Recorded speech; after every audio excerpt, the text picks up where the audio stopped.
La première chose quand on s'intéresse à l'échec, c'est de comprendre son contexte.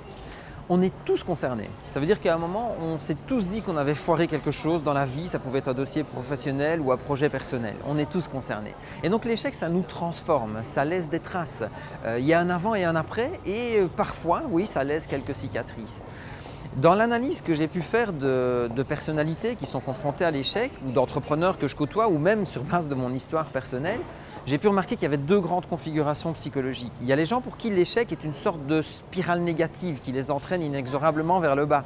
C'est notamment les personnes qui ont tendance à globaliser l'échec et à le généraliser à l'ensemble de leur attitude. Et à côté de ça, il y a la configuration psychologique où pour le même événement qui survient, la personne va réussir à pouvoir en faire quelque chose d'utile. Elle va pouvoir le relativiser et en quelque sorte s'en servir comme d'un levier de rebond, comme d'une expérience, un levier d'apprentissage. Ce qui nous intéresse du coup, c'est de se dire comment on passe d'une perception à l'autre. Surtout si on se reconnaît dans la première, la spirale négative, comment on en fait une attitude constructive. Pour moi, il y a trois éléments simples. Le premier, c'est d'identifier et de clarifier nos exigences personnelles.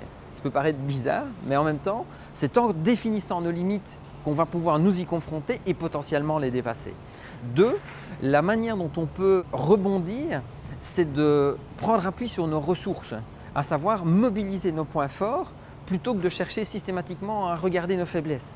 Et la troisième chose, pour pouvoir y arriver, c'est d'éviter l'isolement, c'est d'éviter de rester seul. On adore partager nos réussites, nous devons apprendre à pouvoir partager nos ratés et nos déconvenus. C'est comme ça qu'on transforme les revers en coups gagnants.